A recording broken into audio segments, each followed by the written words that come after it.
Welcome to another episode of the Connected Lawyer Podcast. I am Bryan.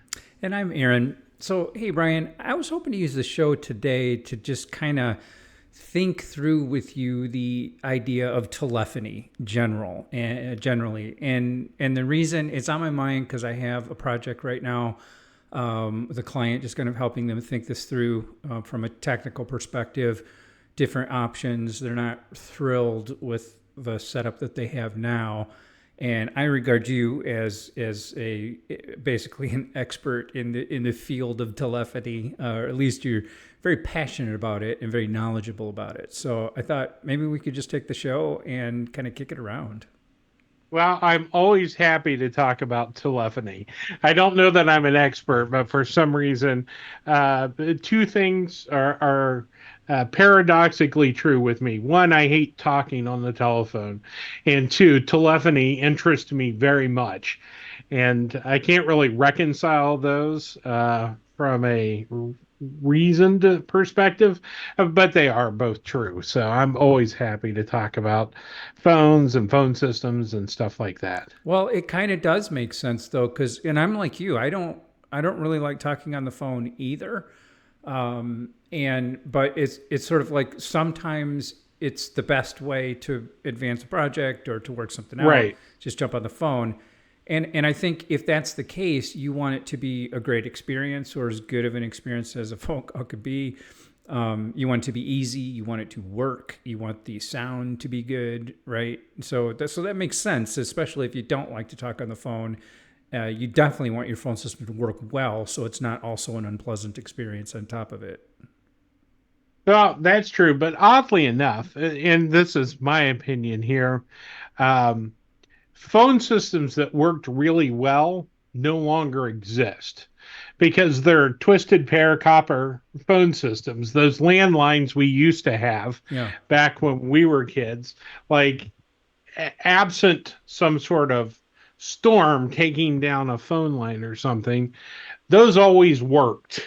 Yeah. You picked up the phone, there was a dial tone, barring anything really unusual, you had a good connection. You never had to move to a different part of the house for it to go through or anything like that. That was rock solid technology that just literally doesn't exist anymore. Yeah. The And if it did sound crackly or cut out, there was sort of a physical solution. You could find right, it just by jiggling wires and find the short circuit, basically, right? right. But the reality is nobody runs those wires from to your house or your building or whatever anymore.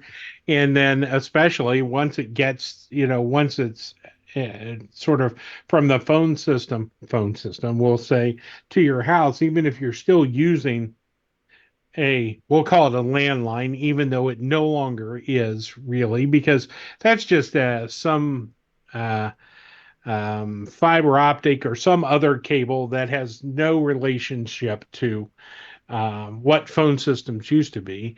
That's their connection there. And then after that, it's all over the internet, Yeah. when you take a step back further. So even though people still talk about, quote, landlines and claim to have them, they really don't exist anymore. And you'll find like that's if you've ever had to deal with somebody who's and I had this with a client. They had an elevator they were adding to a building for to make it more accessible because Okay. it previously did not have one. And the safety code, requires that you have to have a phone line that makes a call outside of the elevator in case somebody gets stuck in Sure. it. Yeah, that makes sense. And but those type of phone lines don't exist anymore. There may be some in that have pre-existed and they're still there from the elevator. But like if you're building a new elevator, like you can't just wire up a POTS, plain old telephone system, uh, to the elevator anymore just because. So we had to jump through some hoops to get that set up in a way that satisfied. the inspector uh, in So that. so it's an internet phone in the elevator that can work. It's a phone that, in this instance, um, was wired out from the elevator and then was able to make a telephone call in the same way anybody else who has, it was AT&T who was providing at the time, who had an AT&T service to their house, could make a telephone call. Yeah. So it wasn't strictly, the way it was when we were growing up, but it was as close to that as you could get. It's just we had to jump through some hoops to configure it because the client didn't have, I mean, they had gone to a VoIP telephone system years before that. So they didn't have anything like that, and we had to figure out what to bring in, who the provider was, and how to hook that all up to make a phone call. Yeah. Okay.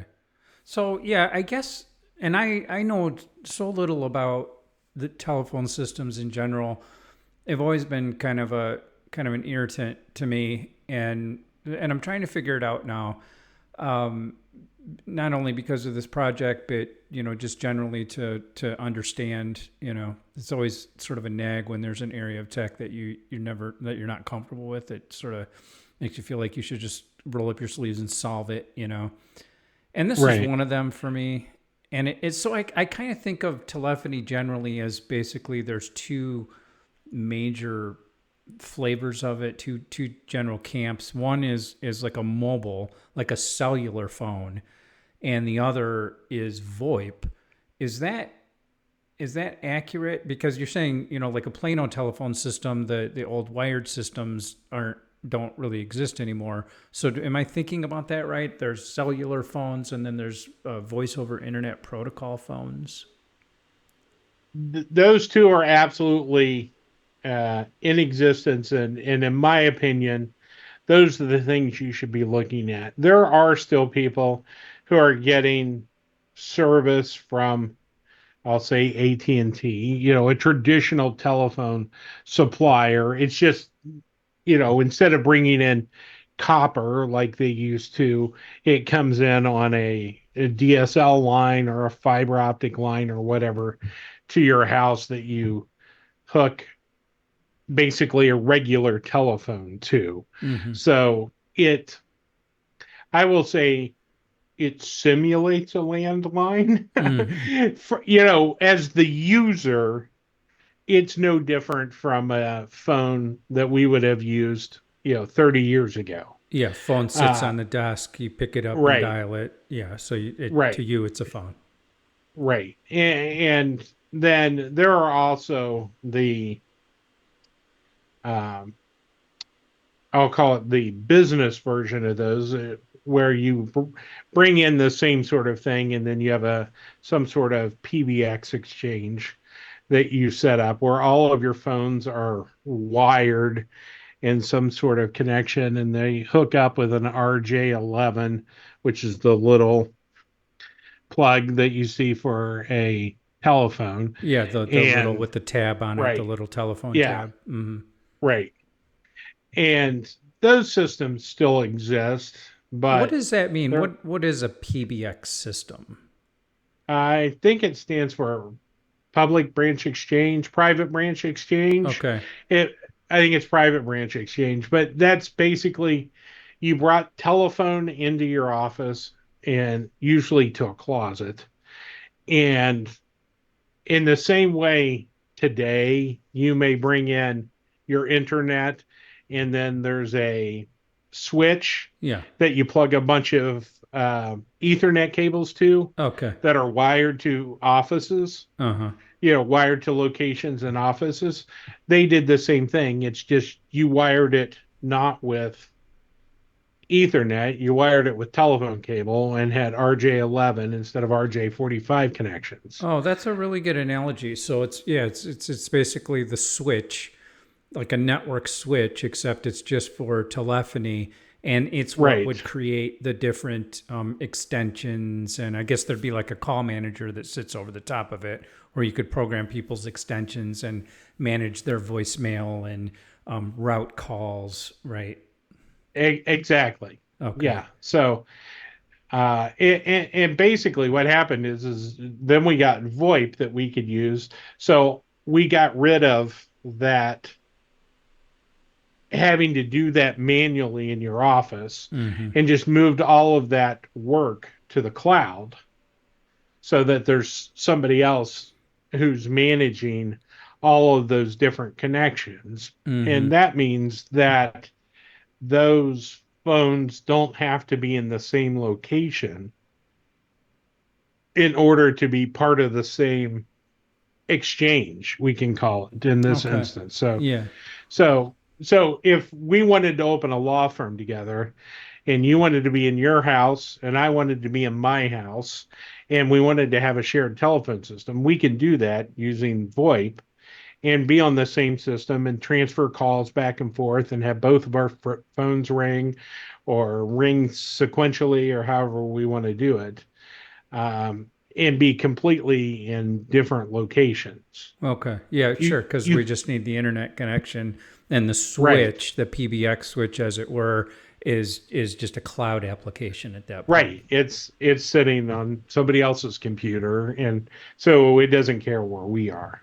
Okay. So is there sort of a call for PBX? Is there a situation you could think of where somebody's, because we said a second ago, you have cell phone service, you have VoIP service, and now you have PBX, a PBX system. Can you think of a situation where between those three, somebody might say, "Yeah, for you, let's do a PBX system"? The only so I would say I can't think of a situation in which you would install a new PBX system. Mm-hmm. I can see in a situation where, depending on how many users you have, you may be reluctant to change, like move away from PBX to a VoIP system simply because you're going to end up, you have to replace all the phones. Mm-hmm. And VoIP phones, like office desk phones, can be expensive, although there are ways around that. And by expensive, I'm talking for like a good one, $200 or $300 a piece. Mm-hmm. Okay. You can get less expensive ones. Um, that would work fine for a lot of people, but there are, good VoIP phones you're going to have to pay for. Yeah. Okay. And when you say VoIP, like an example of that would be Microsoft Teams, like a telephone subscription with Teams, Right. or There are a Zoom bunch of telephone. different, Yeah. yeah, a bunch of different providers. Teams and Zoom both provide it. I use a service called 8x8. Ring Central is very popular. Hmm. Um, so there are a bunch of them out there. Why do you use 8x8? What? Why did you pick that one? I had experience with Ring Central, and there were some things about it I didn't like because I'd helped an organization I was assisting. I helped them set up a Ring Central system, and there were some things about it I wasn't crazy about. Yeah. So I shopped around for other options, and um, at the time, 8x8 met like all of my criteria and was um, about the same price as that lowest tier of cost. Uh huh. So so I chose them because and they met all of my criteria that I needed. And then I haven't had any reason to move away from them. Yeah. So So you have a desk phone for like a phone that you pick up and dial with 8x8. I used to. I mean, I still own the phone, Uh huh. but I took it off my desk uh, when I was moving some stuff around, and I disconnected it and I took it off. And I just never put it back on. What Uh, is just taking up real estate on your desk and you don't really use it? yeah, so here's the thing, and I know this is going to sound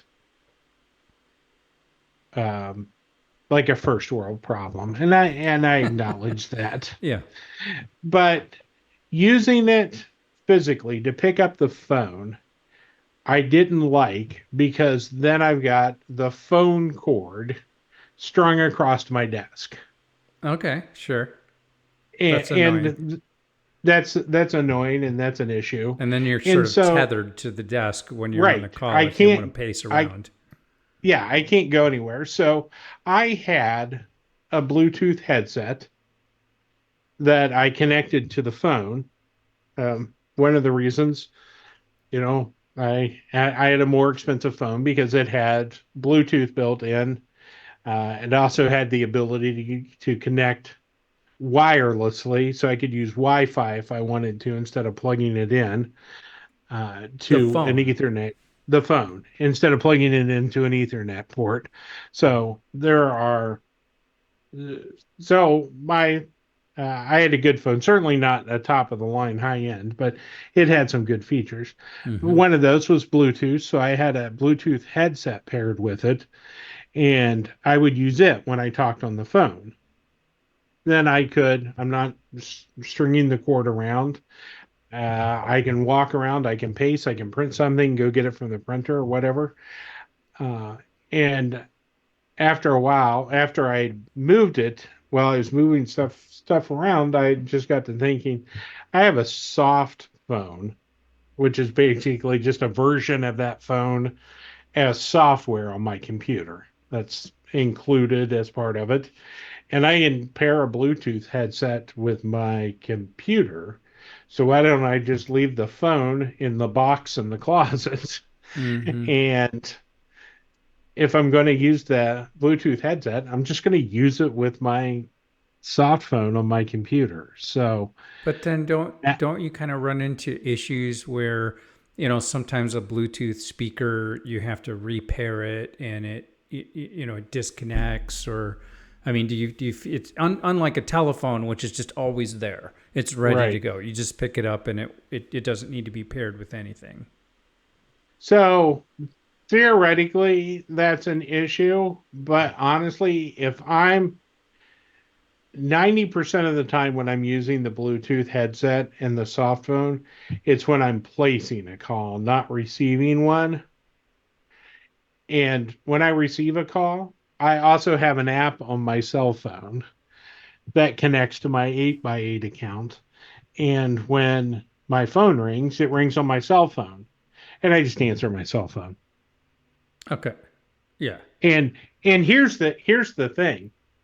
And I do this all the time. I'll answer it on my cell phone.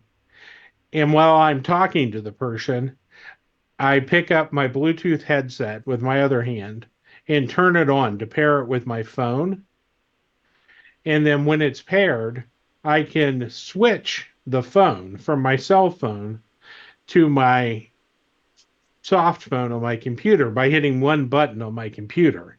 So then I just hit the button, I transfer it to my headset, Yeah. and then I can put the cell phone down. So Okay.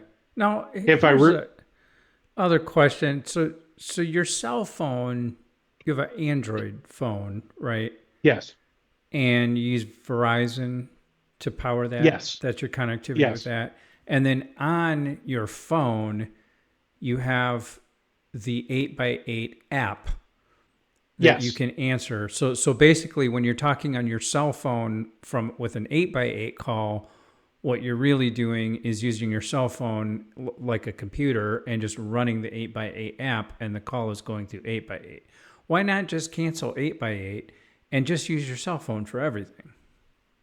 So a couple of things.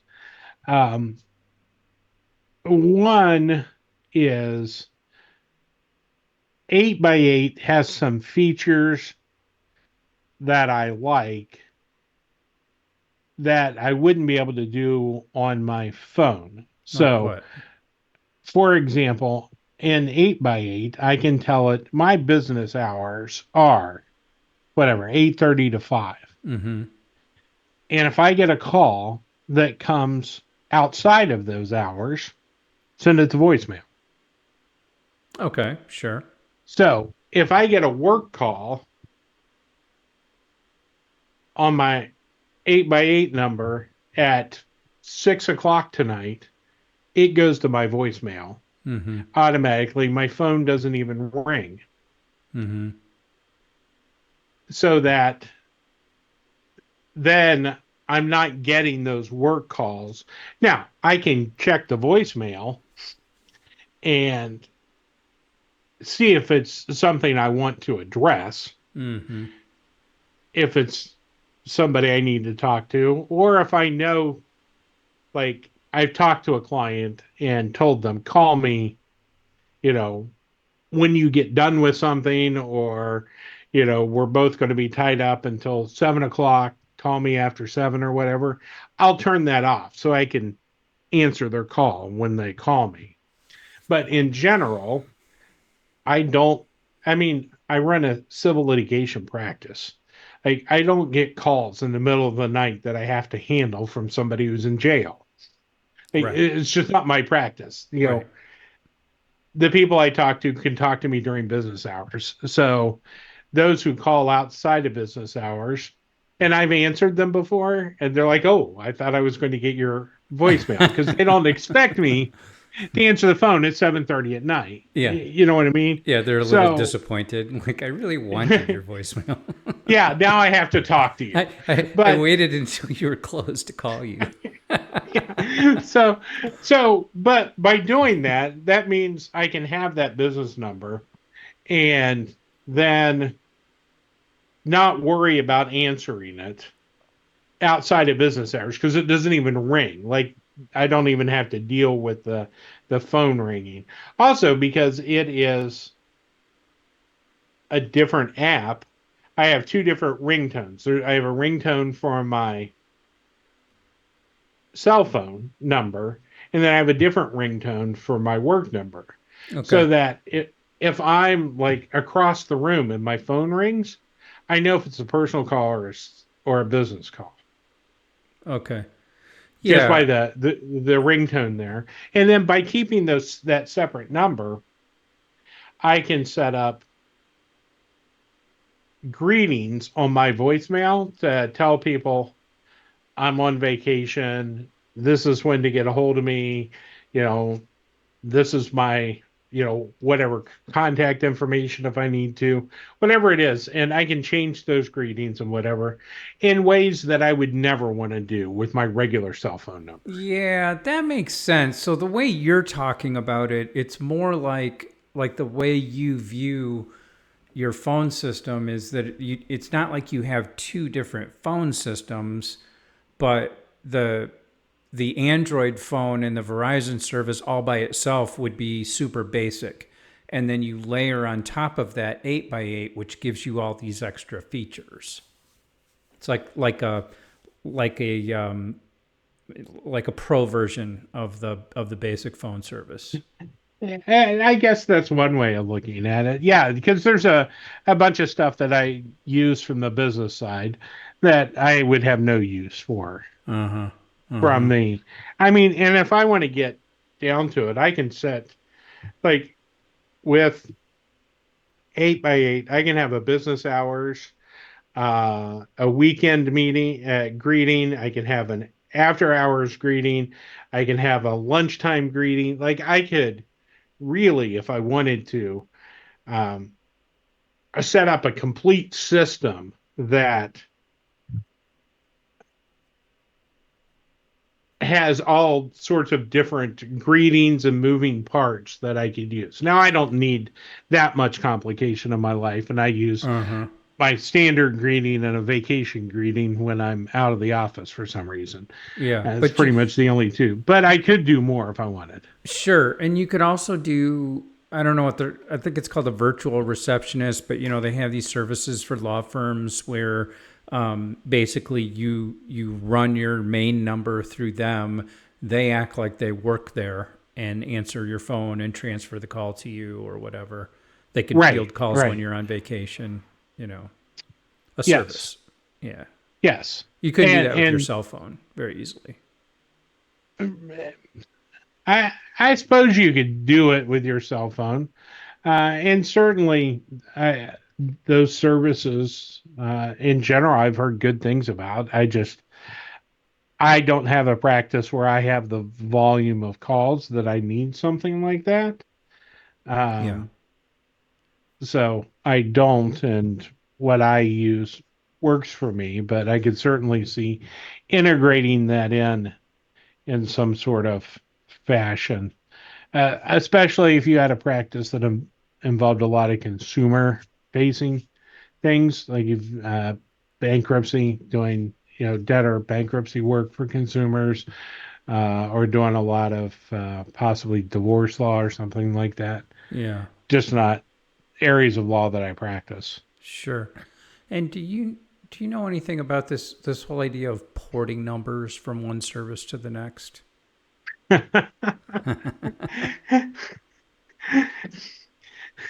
Yes, to a certain extent. So, in general, if you own the number, you have the right to take it from wherever it is. So, for example, we both use Verizon. If we wanted to skip town uh, and ditch Verizon and go to, we'll say, T-Mobile, we have the right to take our number with us. Yeah. Okay. Uh, and that was, I think it was the FTC, but somebody passed that down a long time ago, and that right exists. I had a fight with eFax over this a few years ago, and I lost. And Lost your number. yeah, so the I the I got the first virtual fax number I got was one that was assigned to me by a company called Venali. Okay. And I got it because I was doing a review of the service for this is how long ago it was, for a magazine. uh, and which used to exist. And Magazines uh, or yes, this magazines. magazine? Well, the magazine itself is going to Law of Technology Today, I think it was. Anyway, I was doing a review for them, and I did a review of a virtual fax service from Benali, and they assigned me a fax number, and I started using that, and this was somewhere in the 2000s, right?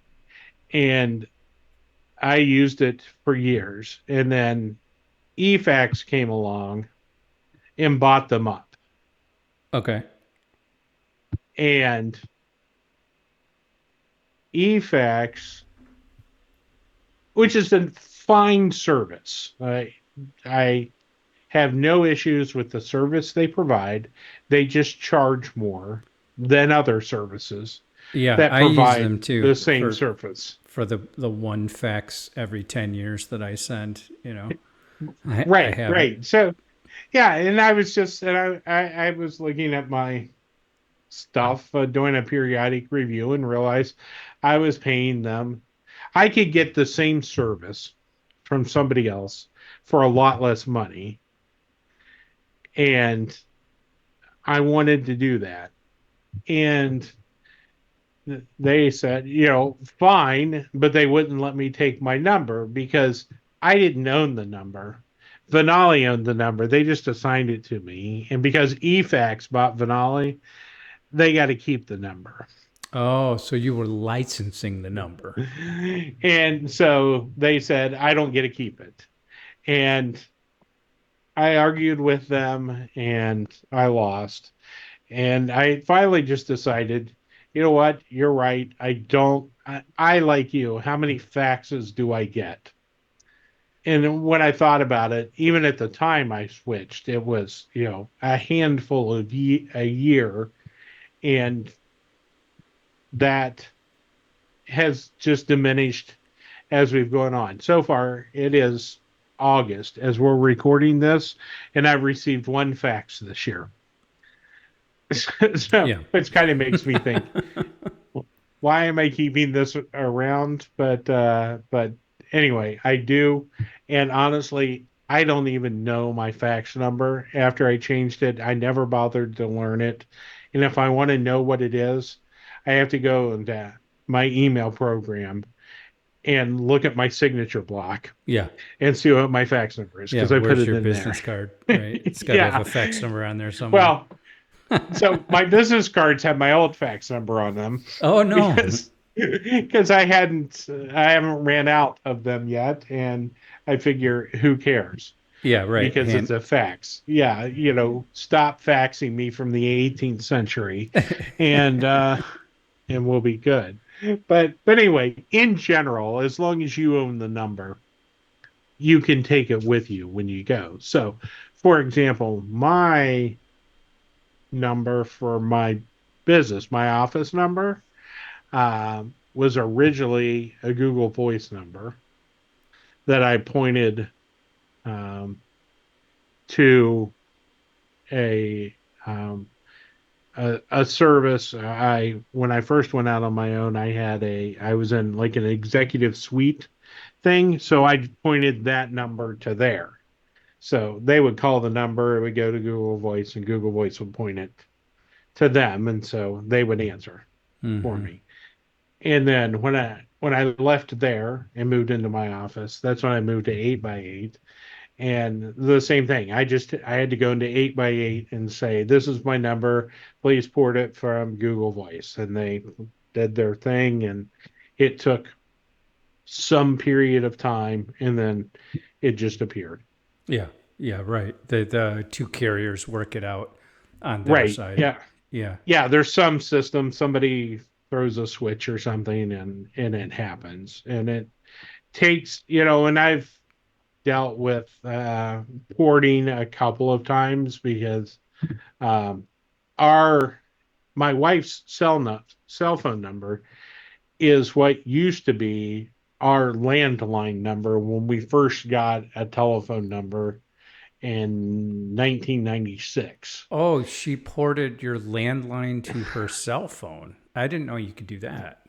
Well, it was a much more circuitous route that went through a couple of other iterations because I was able to port it from, because normally you can't just port your landline from AT&T, say, to um, to a cell number. But in our instance, we went through uh, uh, a couple of things. So we had the original number, then we moved it to um, Vonage I used to use because Vonage. Yeah, that yeah, was my so first VoIP service. That was neat. yeah, mine too. I got Yeah. it right.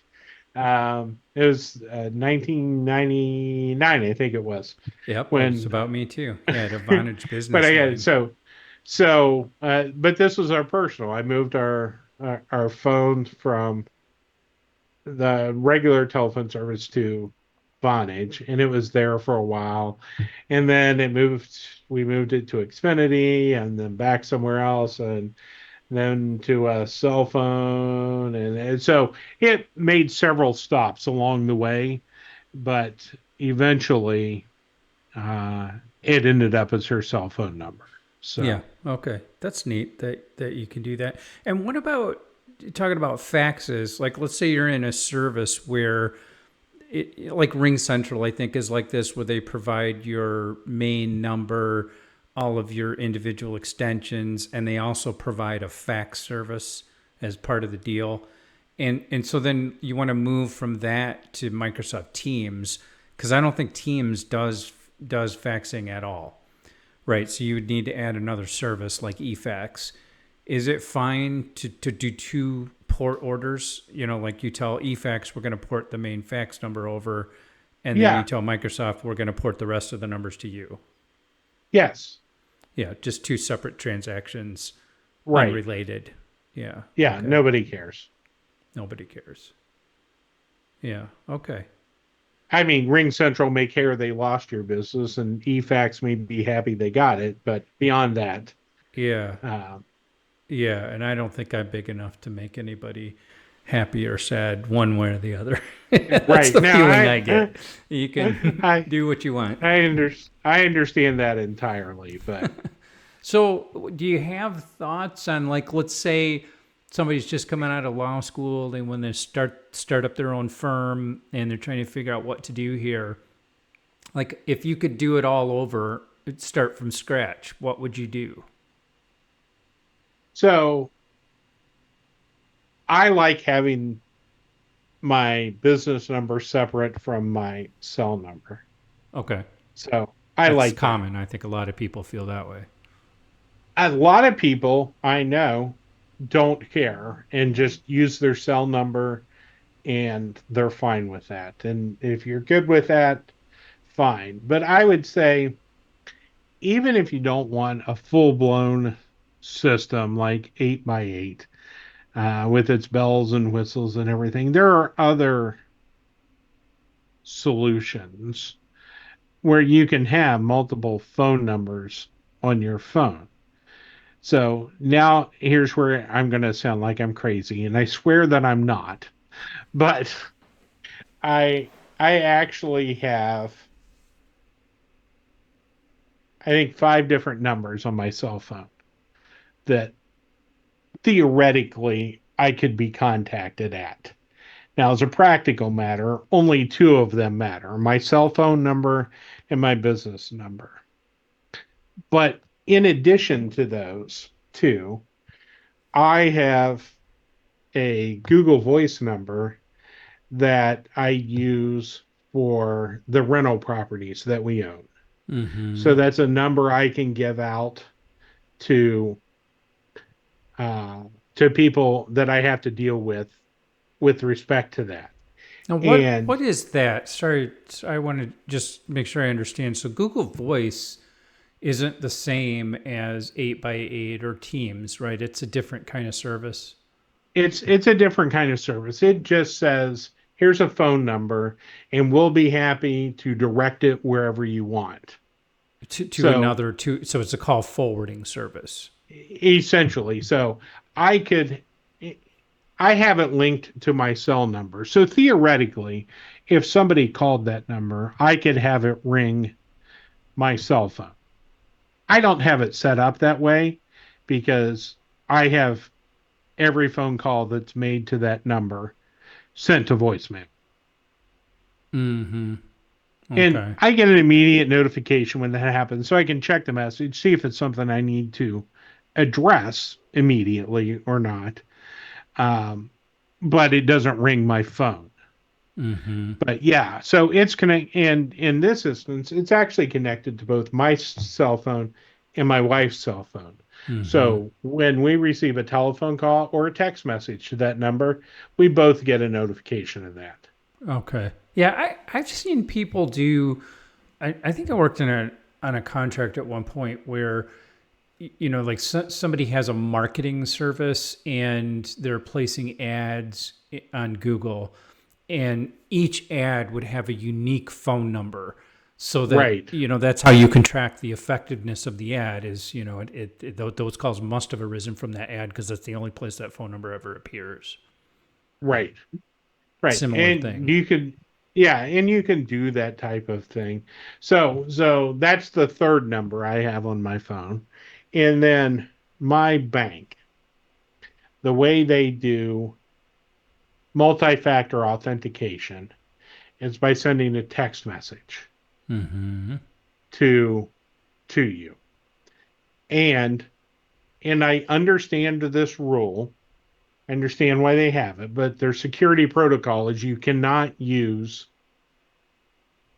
a phone number with more than one account. And by account, I mean like customer.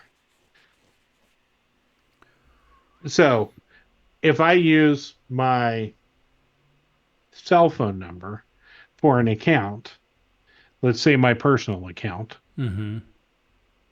I can't use my cell phone number as multi factor authentication to access my business account.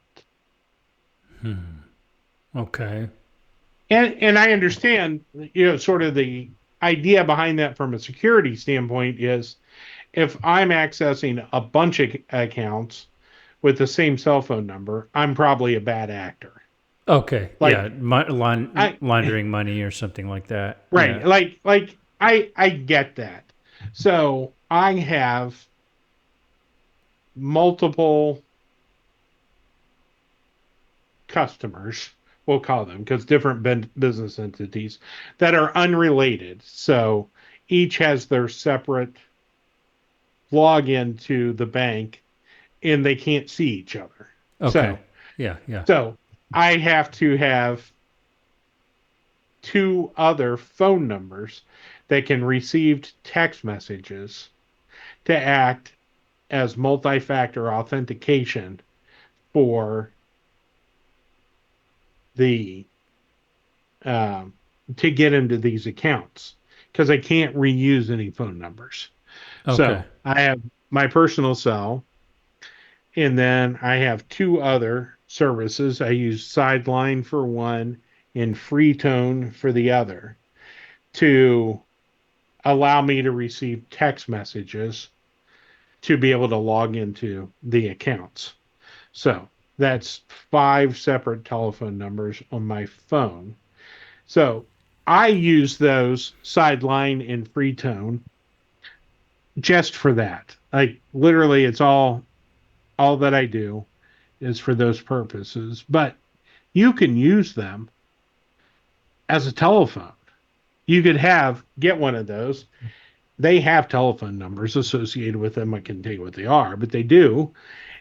I could use that as a telephone line if I wanted to give that number to people. Okay. So if you're just starting out and you want a separate number, you can do that. Use your cell phone number, get one of these services. Sideline's fairly popular. I don't know that Freetone is.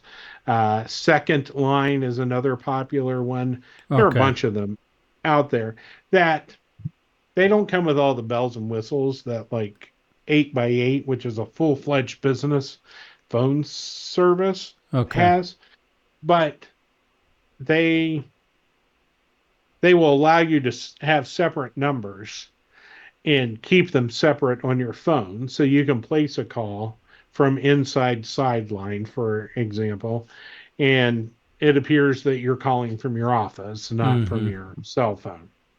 Interesting. Interesting. So so that's a solution that I think people could use or make use of. And I will just point out that I spent an entire weekend testing a whole bunch of those services to find one that was compatible with the two-factor authentication texting service that my bank uses Yeah. because some of these services aren't. Yeah, they never get And the message. Uh-huh. right, they never get the message, just the way they work. And that's like a known thing. Yeah, and So that can be a problem. I think Microsoft Teams is like this, where you know, somebody could try to send a text message. I have Microsoft Teams for my phone number, my work phone number, and if you send a text message to it, I think it will appear to you as though it went through, but Microsoft does not hand off text messages. It doesn't handle it. It doesn't have SMS capability in that system, to my knowledge. I think that's what happens. So it's kind of like, okay, oh, someone thinks they texted me and I just didn't respond, which right. that's also very likely. you know. Yes. Yes. So I say all that to say there are options out there, and many of them, unlike Teams, like 8x8, I can do texting through there. Mm-hmm. Uh, I don't do a lot of it, but I can if I want to, like in the app. Like it's not going to show up elsewhere, but it shows up in the app on my phone, and I can text back and forth from there if I want to. But one of the, I'll call it issues, one of the issues for me with that is that my number, my business number, rings as a master number to my 8x8 account.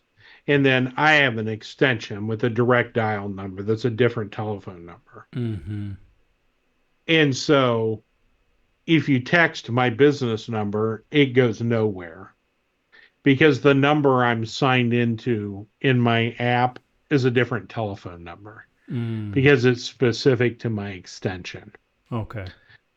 So texting me, I don't do a lot of that just because it's complicated um, to do because it's not the number they call me at. So, but if I had it set up differently, it would work much easier. I've just never changed it. Yeah. Mostly Interesting. because I really don't want to text with my clients. So Yeah, a lot of clients want to do that though. That's I just that know. seems it's kind of a it kind of it's a little disorienting because I'm not really used to that. But it seems like maybe it's just COVID or something. But in the last couple of years, it just feels like everyone has wanted to communicate by text message. Like even vendors, household vendors that you want to use to build a fence or whatever, Right. do your flooring. It's like, oh, let me text you this quote. What? Yeah. I don't Right. I'm receive like, quotes by no, text. email me the quote so Yeah. I can print it out on a piece of paper and look at it. Yeah. Or fax Not it to me. squint Could you in just my fax it? phone. Yeah. Something. Don't text me the quote. Yeah. Well, Uh, that's an education, Brian. I really appreciate it because I am kind of struggling through these issues and I'm looking at, like Zoom. Zoom has a phone service now, which is interesting because I really like Zoom. I just think it's easy to use and it always seems to work. There's Microsoft Teams, and then there's just why not just use Verizon? Why not just use your cell phone? So yeah, this is interesting to kind of. Yeah, I feel like I really learned a lot just thinking that through with you. yeah, there are a bunch of solutions and what's right for me is not necessarily what's right for you. For So, sure. Yeah. uh, but there are many ways that you can do it. And I think having the um, I like the flexibility of having a business service plus also being able to access all of that on my cell phone at the same time. That's great. And I keep thinking about, do I want to bring my phone back to my desk? Just what you talked about, because the phone rings, I can reach over and pick it up. Yeah. And I've decided no.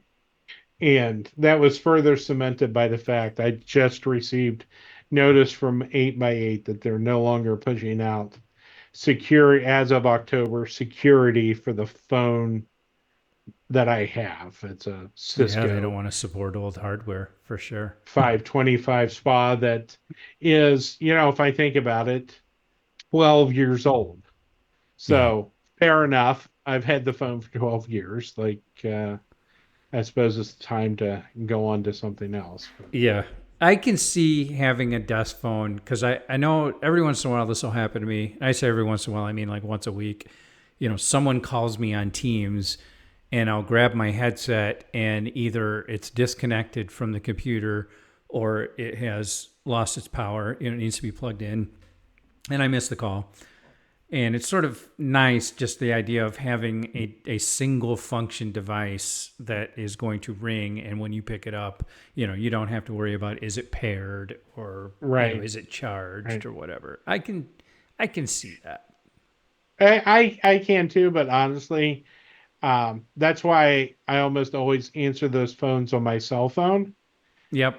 those calls on my cell phone, and then after I turn my headset on, I can push it to my headset and my soft phone with the click of a button, literally, if I Yeah. want to. That's interesting. So, Yeah. I like that. I like that idea. well, that's probably a good place to wrap it up, and you can figure out if you want to change what you're doing. Yeah. I'll update you as always. And if you want to send us any questions, suggestions for topics to talk about on the show or tell us how we're wrong, feel free to shoot us an email at info@theconnectivelawyer.com. This is Bryan. And I'm Aaron. We'll see you next time.